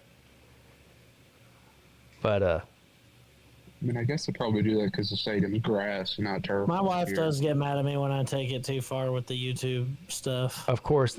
She, like when I jumped in the river with BVD up in Gatlinburg. She got mad at you for that? On live. Yeah, we were doing our show live in person. And in the chat, and BVD convinced me to jump in the river. She wasn't happy about that. The next morning, we saw... I spotted a water moccasin in there, so luckily I didn't go south. Yeah, your wife doesn't want you to die. Yeah. That's good. Yeah. That's positive. God, mouse ain't that bad. Yeah, right. Anyway, if she wouldn't have been there, it would have ended differently. Let's put it that way. I'm pretty susceptible to peer pressure myself. Although I'm pretty sure I would have made it out, even if they would have chased me around there to get me out of there. I think I would have won. Well, of course. I would have we're all outran freaking- those slob security We're guards. all slobs, yeah. Yeah. Well, and it's like, are they really gonna arrest somebody for going down on the field at a stadium in the off season? Like, really? Georgia, the Athens. Well, that seems like department more now, hassle for them just to get somebody arrested and just tell them to leave. Well, they're chasing around Georgia players, so they'll probably be all alone. Something tells me they probably would have fucked with me just because I clearly. It would have been one thing if a Georgia fan or student had ran down there, but I clearly wasn't that. So I don't know. They might have messed with me. Maybe next time, maybe this year when we go to the softball game, I'll have to make another trip without Mrs. Peete to convince me not to do it. And I'll just have to do it. Yeah, because I'm just gonna drag you along when I go out on the field. Because fuck it, I'll just do it. Yeah. All right, so the ACC tournament started, what was that, today? Yep. Yeah, started today. Clemson doesn't play till Thursday at 9. Who are they playing? We don't know yet. We don't know. That. The winner of Virginia Tech, Notre Dame. Okay. So Virginia Tech. NC State. Virginia Tech or NC State? How about Miami with another Notre Dame is ACC winning. title? Notre Dame's winning right now. I haven't been watching. They're up 47-44 with 11 minutes left. So I wouldn't be so sure. If we get Notre Dame, I will be extremely happy. But they have to play NC State. Either way, honestly, it sets up good for Clemson because they haven't lost to Notre. They beat Virginia Tech twice. They beat NC State twice, and they just beat Notre Dame by It sets 20. up well for you until you have to play Carolina or Virginia in the semifinals. Yeah, honestly, I feel good about playing. I actually feel okay about playing Virginia and North Carolina away from their home court. It's if we were playing Virginia on the road, I would be a lot more worried, as well as if we were playing at Chapel Hill. But you know how Charlotte's Clemson's second home, Greensboro's Carolina's second home. Yeah, well, I mean, when's the last time you won the ACC tournament? Yeah, well, let's talk about a we don't relevant usually have to team win in the ACC tournament. like Miami. NIT bracketology came out today, and Clemson and Carolina are supposed to be in the same region. Yeah, that'd be great, wouldn't it? That'd be hilarious. And which would be very disappointing because I think Clemson absolutely is a tournament team, but is what it is. You don't lose to Louisville, don't lose to South Carolina. Like you take away like any one of those losses, and Clemson is in the field right now. But last time Carolina missed the tournament was 2010. Well, we would have missed it in 2020 if there was a tournament. Let's be real here. It doesn't really matter if they make it or not. They're not winning it. I mean, I'm talking about North Carolina now. They're not winning it. We have a better shot at winning it than Clemson. But Do they? Probably not. I don't know about that. I don't know about that either. Because we still have high-end potential. We're just terrible when we're bad. I mean, it's Man, you're starting to sound like an Alabama football man. I mean, you could say the same about Clemson. I mean, we've beaten more of the league's better teams. North Carolina's lost every. The problem is we've lost to more of the worst teams in the league. Like we beat Duke. North Carolina got swept. We beat NC State twice by double digits. I'm saying if we play well, we have higher potential, but we never play well. That's kind of the issue. Well, that's kind of the point. I think Clemson can absolutely win the tournament. They're good enough to beat any of the teams. The ACC tournament. Yeah, no, not the NCAA tournament, the ACC tournament. Yeah. Clemson's a double bye, so they have the upper hand. Only got to win 3 games. So who played today? Georgia Tech played. Florida Tech played Louisville. Georgia Tech played Louisville. No, Georgia Tech. Boston College played Louisville. Georgia Tech won today, right? By 18. And then Georgia Tech. Yeah, we played Florida State. Yeah, beat Florida State. That ass too. We whooped their freaking ass. Man, that is terrible. Florida State's that bad because Georgia Tech is the worst team in the ACC, aren't they? You won by 1 point. Louisville is by far the worst. Oh, Louisville is okay. Well, Georgia Tech close second. Louisville won 4 games this year. Yeah. Jesus Christ. We about to make a run and win this. And one of them was we're winning the tourney, baby. And then we're winning the football too. Yeah. Okay. Yeah. Sure. We might not lose again after that win against Florida State. I don't know. Yeah. I don't know how the bracket shape. Who did they play next? Who would they play next? Who, Georgia Tech? Oh, Pitt. Okay. Oh, good luck. I thought we played Clemson. Is that No, Clemson's double bye. You're on the opposite side of the bracket, aren't you? Yeah, Clemson's good. I don't know. Peete Double was telling bye. us at the top of the show that Not we really. Clemson was actually good enough to not be with you peasants, but Imagine playing on Tuesday at the ACC tournament. That's crazy. that is tough. You have to be really bad to play on Tuesday. We'll just grind harder. It's funny because Pitt, if they had beaten Miami, they would have been the first seed, but they lost, and that dropped them all the way down to fifth because they lost to both Duke and Clemson, so they don't have the tiebreakers over them. Pitt's starting lineup is older than multiple NBA teams. Oh yeah, no, Pitt. Like I thought Clemson's starting lineup was pretty old. It's nothing compared to Pitt's.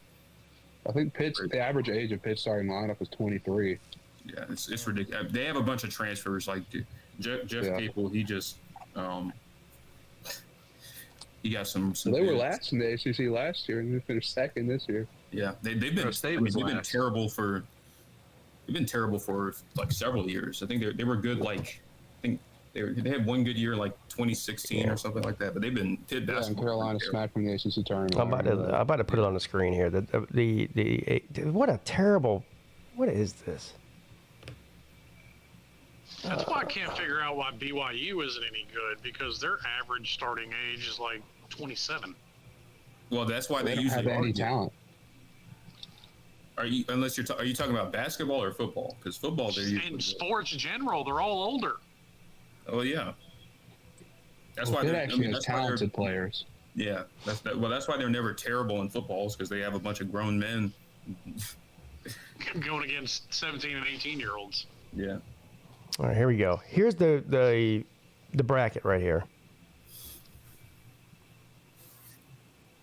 We've got so today it was Florida State versus Georgia Tech. Georgia Tech won that. Boston College versus Louisville. That was at 4:30. Yeah, Boston College won by 18. Whew. So Boston College is going to play North Carolina, right? Yep. Yeah. Yep. Virginia Tech and Notre Dame. That's still going on.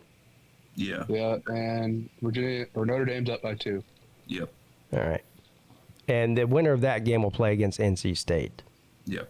Then the second round, so we've already seen, so the second round's going to start on, what is that, tomorrow. Syracuse and Wake Forest are going to play against each other. The winner of that game plays against Miami. We still are waiting to see who, no, it's going to be Georgia Tech versus Pitt, right? Yep. Then it is Boston College versus North Carolina. And again, we're still waiting on to see who wins the Notre Dame and Virginia Tech game. So I hadn't looked at the bracket yet. So we get the winner of Syracuse and Wake. So you might as well. We got 3 buys basically. So Clemson gets. If you get Syracuse, that's a bye, I think. But if you Wake can beat you. Yeah, Wake can win. Old Monsanto got hurt, didn't he?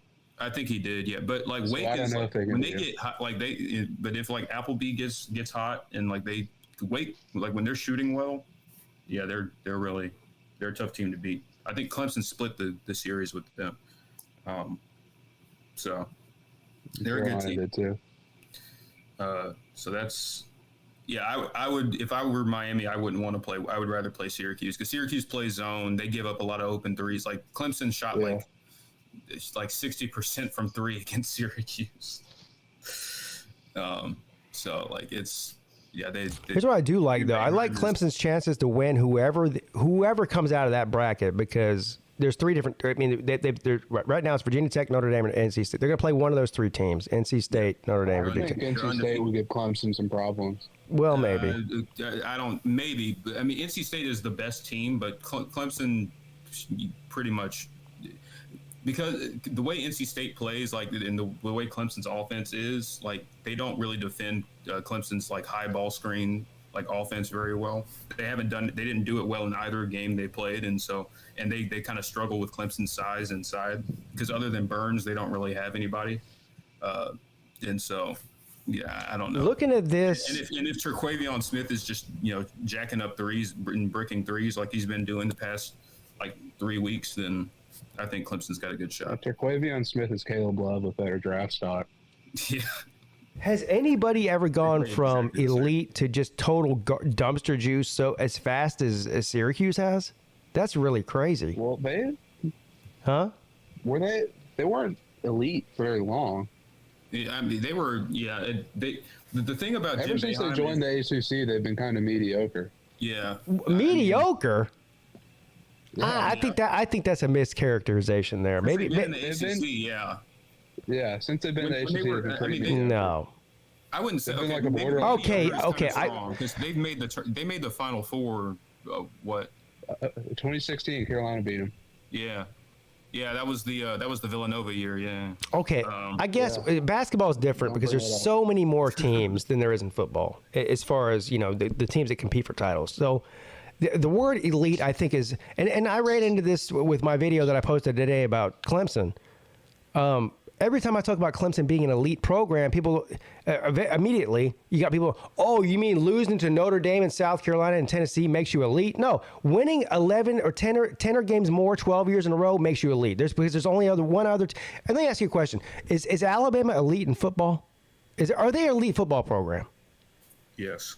Of course they are, but they had 3 losses last year.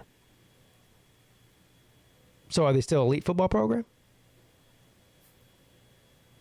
I'm asking. They had two Yes. losses, but Yeah, they are. Oh no, I'm Still talking. elite. They had 2 losses in the regular season, didn't they?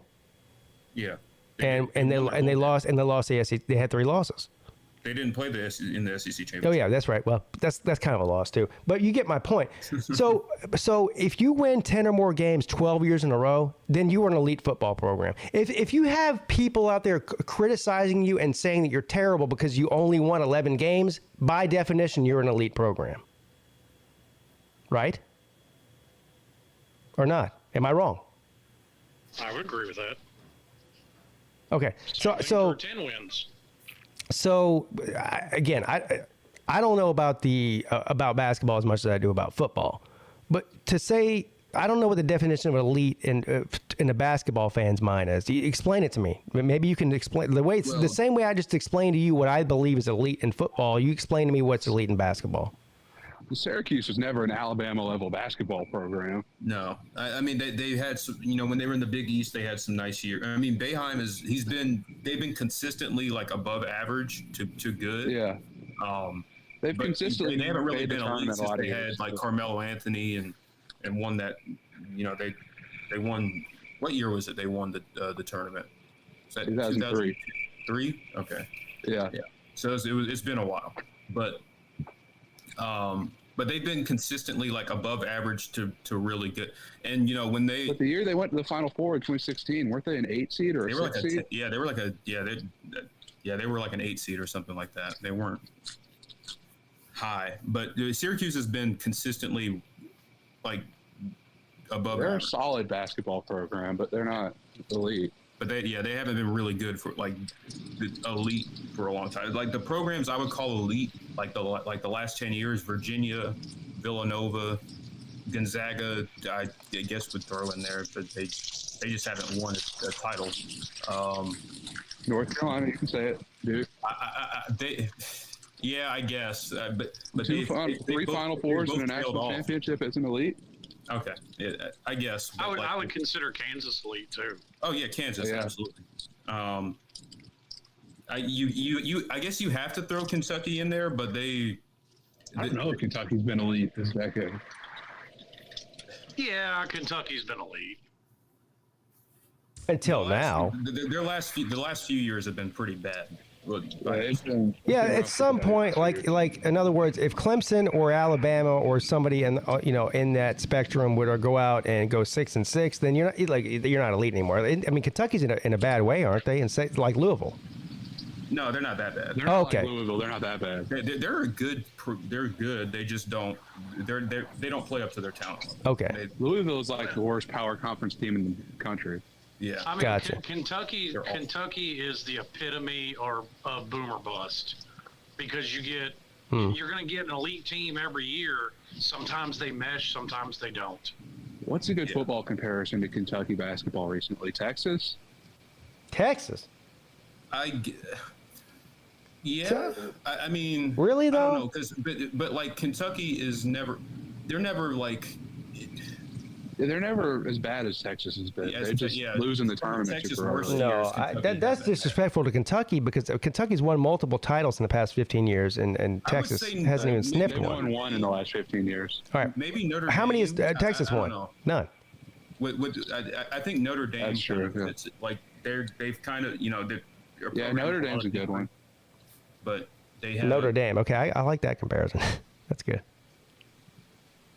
Or maybe I don't know, but I guess I'll say in Oklahoma maybe because Notre Dame doesn't pull in like number one, like top 5 recruiting classes every year. I like the Oklahoma comparison. That's Oklahoma. That's a good one. That's a good one. So as a true ACC man, I very loosely pay attention to what's going on in the ACC, let alone the rest of the country. So who is this? Is it still Alabama that's the best team in the country right now? Or who is it? Well, Purdue Houston's is number 1 right now. Purdue. Is Houston number 1? I'm pretty sure Houston's number 1. Yeah, and Purdue number 2. They've only lost once. Purdue is high up there. Alabama. I know Houston's number 1 in the net rankings. We'll see. This year has been really random though. There's not really very many elite teams. No, yeah, no one's really stuck out. Kansas is really good again. Yeah. Yeah, this is a year I think just about anybody that's in the tournament can win it. Just about. Hey, if Miami gets hot, they have a chance. Yeah, like you're not going to have a 16 seed because that's happened once. That's never going to happen. Yeah, probably. Yeah, I'm not saying that, but within reason, I think just about anybody has a shot. This could be a year we could see you could have another year like North Carolina. You could have another team like North Carolina from last year, where they just make a run to the national championships in 8 seed. Yeah. Well, I'm hoping Miami gets their run this year. That'd be nice. Well, Miami's gonna be like a 5 or a 6. Yeah, they got to. Yeah, if they get a good draw, I could totally see it, and they get hot. Like if Wong is hitting and Pack and then those guys, that they're a tough team because of how quick and athletic they are. Yeah. So. Can Miami? I got to jump off. I appreciate you having me on. Yes. I'll let you know what comes of the Cyber Symposium. All right. Yeah. Thank you, Rec Talk. Everybody go check out my man Rec Talk on YouTube. Somebody said, who was that? Rack Dog, of course, a Georgia man. Can Miami win the ACC if Florida State and Clemson leave? Well, if Florida State and Clemson leave, I doubt Miami's going to hang around very much longer. Yeah. They might be one of the ones that leave too. So we haven't even talked about that, guys, on the ACC show, have we? With if Florida State and Clemson left, with partner with Carolina, I guess. That sounds like a Big Ten pairing. The debate, the real debate is because I believe that Florida State and Clemson are Audi 5000 if ESPN and Disney are unwilling to renegotiate the TV contract. So the question is, willing to renegotiate. I don't know how possible it is for them to leave. Well, I don't think they're going to attack it from a renegotiation standpoint. I think they're just going to have to. I think they'll. Well, I think that's the first line of defense. Is they're going to sue the ACC for some kind of breach of contract. Yeah. It's going to. Well, that's. I think the first avenue, and there's steps to this, right? The first avenue is, well, okay, we don't want to leave. We'll stick around and be in the ACC, but we need to renegotiate the contract to keep up with the Joneses, to keep up with the Big Ten, keep up with the SEC. And I'm not even saying match them or surpass them in revenue, but let's at least get in the ballpark here, okay? But so that's the first line of defense. If that doesn't happen, then you start going to the other avenues, and the other avenues are court, like you just mentioned, lawsuits, which can drag on. That's believe me, that is not an avenue anybody wants to go down. Now, they will do it if they have to, but nobody wants to go to court because that's expensive too. On top of getting out of the contract or the grant of rights or the payout or whatever, that believe me, it's very time consuming and expensive for all the people involved. So they don't want to go down that route.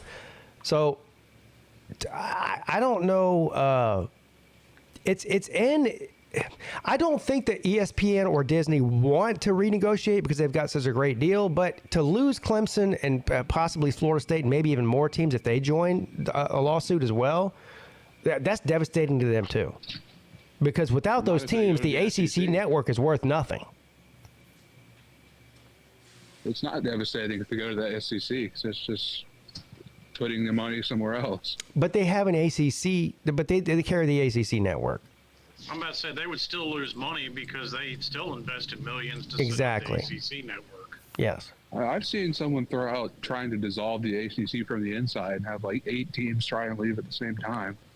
I mean, that's kind of a That would be devastating to Disney as well, as far as their affiliation with the ACC. So that might incentivize them to renegotiate and give them a better deal. That's my point. Well, and the easiest way to get them to renegotiate is by adding teams. Well, the problem is no team is going to want to get added on. Yeah. Yeah. Like I said the last time we had this conversation, the ACC can still leverage Notre Dame. Now, they don't have as strong a position as they did in 2020, but they can still try and force their hand. I don't know. I think that's Well, Notre Dame, as much as they like to sit on their high horse and pretend like, and this is what you hear all the time, they don't care about the money. They're Notre Dame. Of course they care about the money. Stop it with this bullshit. If Notre, of course they do. If Notre Dame was convinced that they were going to get $60-70 million a year from a TV contract by joining the ACC, they would seriously consider it. Believe me, they're not going to get that on their own. They're just not. 2020 was the only real chance to leverage them into the ACC. I don't know. I disagree with that. I think it's over because because of the expanded playoff, there's less incentive. And if they were going to join a conference, they join the Big Ten or something. The playoff is not the only consideration. Money is king. Because here's the thing. Let me tell you what's going to happen. Along with Notre Dame, their TV contract is going to run out, which is already a terrible contract. Okay, yeah, they'll find they either re-sign with the current company, or they go to another one. They outbid them. It's not going to come anywhere close to what any of the other Power 5 schools are getting paid. So maybe they're okay with getting a little bit less. But when you start talking about $40 and $50 and $60 million less, that is significant. That makes people wake up because that is not sustainable. These TV contracts aren't for 2 and 3 years. They're for 10, 20, and 30 years. So Notre Dame, if they know what they're doing, they'll go where the money is. Because if they don't, NBC wants to keep Notre Dame, but the money isn't in the ACC. Is 30 years old. The money's not in the ACC under the current contract. We're talking about a renegotiation of the contract. That's the whole point. Has no reason to renegotiate the contract. Who doesn't? ESPN. They're getting a bargain for the ACC right now. It's a great contract. If the ACC basically goes away in football, then it does matter to ESPN about the contract. But you're missing the point, Luke. The fact that they sunk millions of dollars into the ACC network, if it looks like they're going to lose it, some money is better than no money. So it's actually in ESPN's interest to make the conference survive. I just don't know if ESPN's that worried about those teams managing to get out of the grand ride. I hope he's being. B-Bean says, Pigskin, Notre Dame is Catholic institution. They don't care about money. If there's any organization on planet Earth that because religions don't care about money. That makes sense. That's actually the exact opposite of the argument I made. Sir, the Catholic Church has its own bank. No, well, Notre Dame's not the Catholic Church. Yeah, well, I understand that. Yeah. But if you think Catholics don't care about money, that's of course, and to yeah. Luke's point about the Big Ten, we brought this up last week. Hey, nobody actually knows what kind of bridges were burned between Notre Dame and the Big Ten when Notre Dame wouldn't join that conference before. Because you think the Big Ten wasn't trying to force them into joining the conference and Notre Dame didn't do it? No, Notre Dame hopped ship from the Big Ten and moored up to the ACC. Joel Osteen doesn't care about money. Joel Osteen makes like $67 million a year. He's got like 3 yachts, 10 mansions, and well, probably a lot more that I'm not willing to say on here if you know what I mean. Ask Pope Lucius in the comments. Yeah, Pope Lucius. If he cares about money. Has anybody ever been to the Vatican? Seriously, has any of you been there before? To Italy, to the Vatican? No, that's on my bucket list. Yeah, I want to go too. Just Rome, period. That place is dripping money. That's all it is. That's all it's about. And I grew up Catholic. I know. Nobody loves gold more than the Catholics. Hell, they put they didn't even need a logo. They just said, we'll just dip our helmets in gold. That's all we care about is that money, son. Right? No, but seriously, I don't know. It'll be interesting to see how it all plays out. But I do think there's an interest, an inherent interest, both for the conference and for Disney or ESPN to renegotiate that contract. Now, I'm not saying it's going to happen, but if it doesn't happen, it's going to get ugly. Well, and I also think there's a general, because even though it's not talked about, all media outlets, stuff like that, and fans, they're talking about it. Oh, it's going to be 2 super conferences. I don't think that there's overwhelming support for that. I don't think a lot of people see that as a good thing for college football. Actually, I don't think anybody should, but I don't think a lot of people do.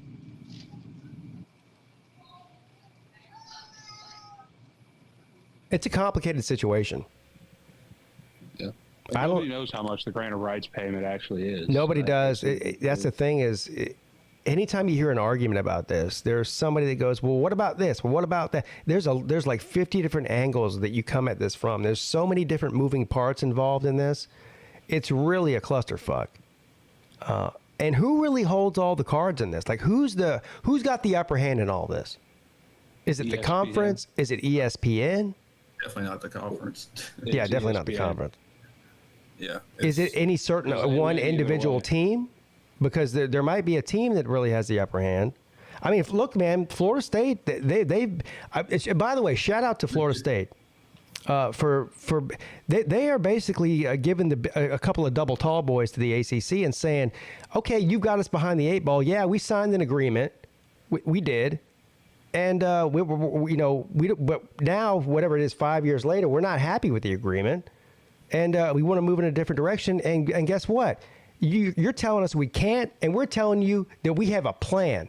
And Clemson's jumped on board with it, and I guarantee you, you're going to see 2, 3, even 4 more teams jump on board with them at the same time and put pressure. And there's pressure in numbers, and if the top 2, 3, 4 biggest revenue generating universities in your conference are basically telling you to go fuck yourself, then you do have a problem. They do have leverage there. I don't think people see it yet, but they definitely do have leverage. We'll see. Yeah. They certainly hear, it would certainly raise some alarm bells at, in the ACC offices, but sure. It's just, I still think ESPN has all the leverage though. Yeah, and the problem is the majority of institutions in this conference are, a lot of them are probably, well, at least they act like they're happy the way things are. Like the ones that are not necessarily investing as much into football, and really, there's a few that just don't care about athletics in general, and they're fine, just taking that money and pocketing it and doing whatever they want with it, and they're fine the way things are because they're not trying to compete at the highest level. And those teams have voices too, and they're like, well, what incentive do we have to make concessions for the teams that are at the top? And so that's the problem. You got to get. I think these top brands have to get the medium brands to jump on board, like your NC States, Georgia Techs.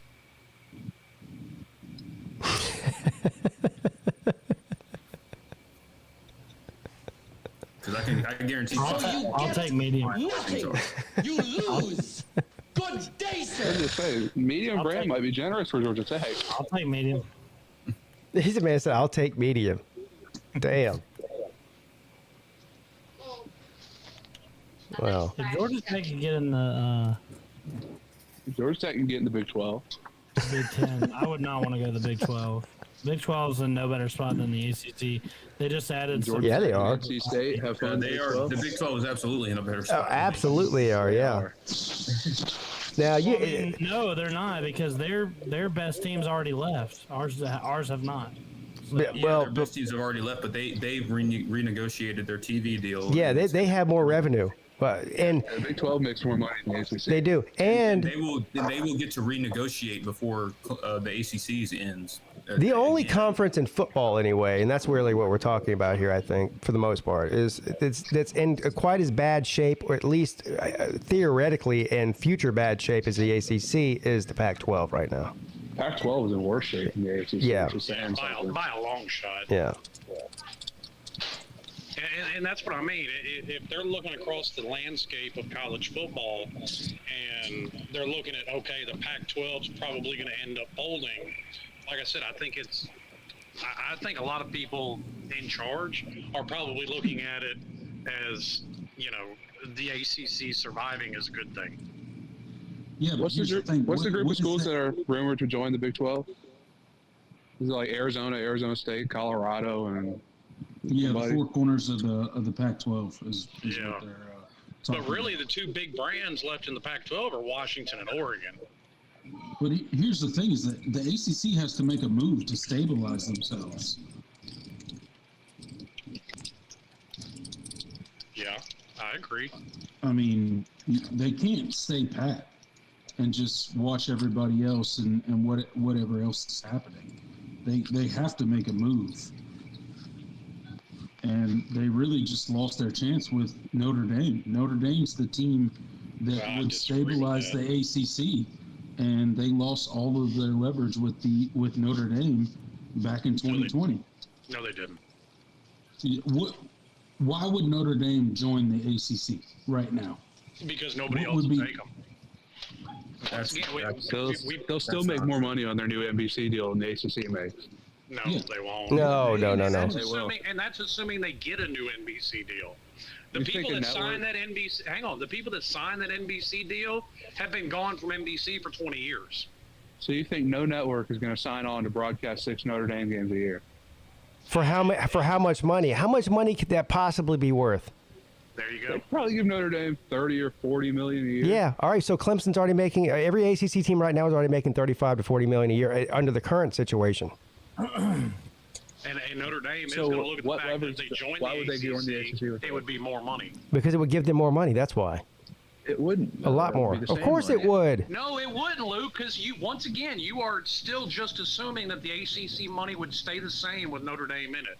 And Why would everybody ESPN else- Right. renegotiate? ESPN has no Everyone- reason to renegotiate. they If would you have add no Notre choice Dame to but that, it's going to significantly raise the amount of money that every ACC team gets if Why Notre would Dame was to Notre join. Dame join if the ACC hasn't already raised enough money? Because they can't get as much money as any other conference as an independent team. They just can't. It's not going to happen. It's 6 games a year. There's 12 months in a year, sir. I mean, there's only so much advertising that you can get to broadcast a Notre Dame football game if you're on your own. All right, I'm just gonna look this up because we're talking and none of us actually know the numbers. The numbers are somewhere around $38 million a year on average for each ACC team every year under the current deal. 7.7. Okay, so this article from Front Office Sports says Notre Dame's next media deal expected to fetch $60 million annually for its next. How much would it be if they were in the ACC, though? Not that. Not that. More than that.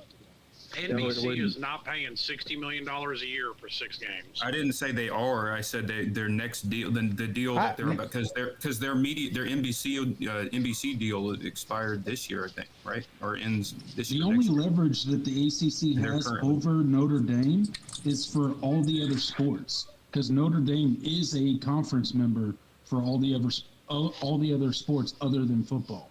That's the only leverage that the ACC has over Notre Dame, is the media rights deal that they sign for all other sports. That's literally the only leverage that the ACC has over Notre Dame anymore. To say that Notre Dame would make more money as an independent than they would as part of a conference with a restructured TV deal, not the current one, is ridiculous. Of course they would make more. Of course they'd make more. Of course. Why wouldn't they just choose to go to the Big Ten? I didn't say double. That would what it would have to be more than $60 million. Okay, so the NBC deal expires in 2025, but they're renegotiating, right? Because you don't wait till the last year of a deal to renegotiate. So, that's still being. They're currently negotiating a new deal right now, and if they. And by the way, that number you just threw out there, the $60 million, is just speculation. Nobody said that. Whatever website you're reading said that. No, that's what they're targeting. That's what they're targeting. Yeah, that's great. Yeah. Okay. But what they're currently getting is like 22 to 24 million a year. Yeah, that's a big jump. The number, but you might be right. So.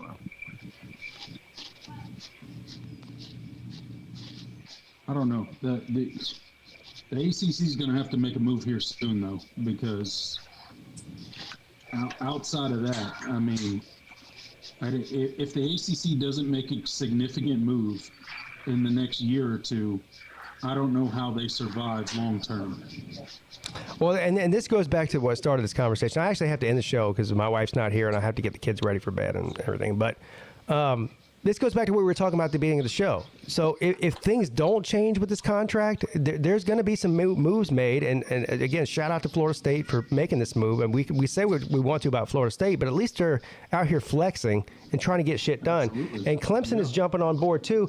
And that does matter. I don't care what anybody says. It takes some pushback from the big brands and these conferences to make shit happen because ESPN and Disney's not just going to bend over and take it. They have to be forced to take it. And when you have your 2 and 3 and 4 biggest revenue earners in the conference threatening you, basically, not just for now but for the future, they're going to take a serious listen to that.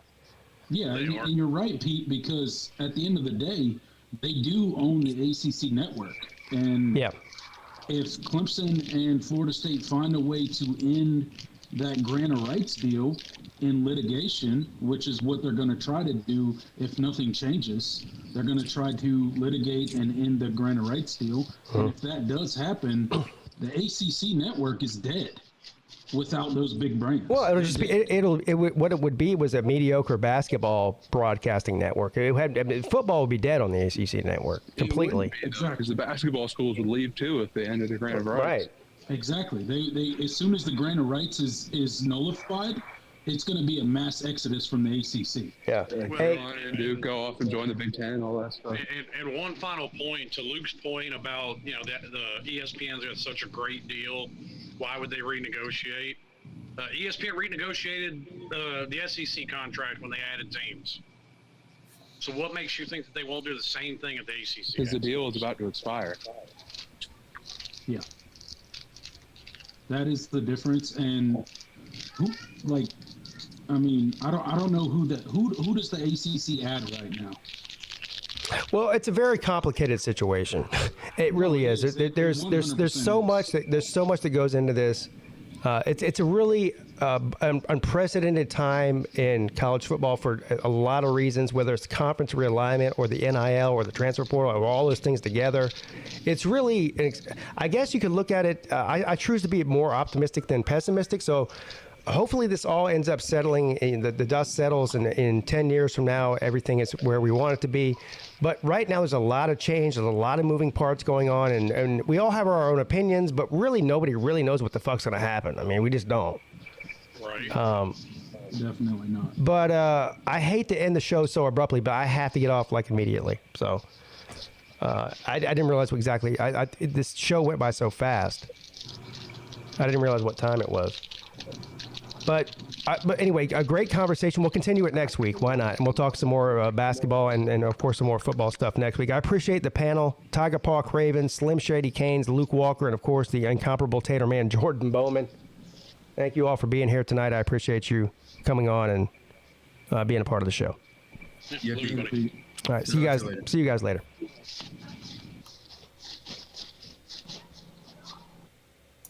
Okay. Well, Sea-Dog, you just heard me. I got to get off. All right. But I love you, and great show, like usual. Love you too, man. Yeah. Shout out to all the people that tune into the ACC show every week. Well, one of the most underrated shows on all of YouTube. Money Man, thank you for the super chat. Another great show, and thank you again. Thank you, my friend, and thank all of you. Appreciate all of you. I'll be back tomorrow morning at 11 a.m. For the midday show. You got anything going on that you want to announce on YouTube before I get off here, Sea-Dog? No, man. Me and Reg Talk are doing a show, like Sundays or something. I don't know. Sundays or something? I don't know. Yeah, just watch That's a hell of an endorsement. I just show up, man. All right. Thanks, everybody. We love you so much. I appreciate you. And I'll see you guys tomorrow morning. Your boy, Pigskin Pete, and Sea-Dog are checking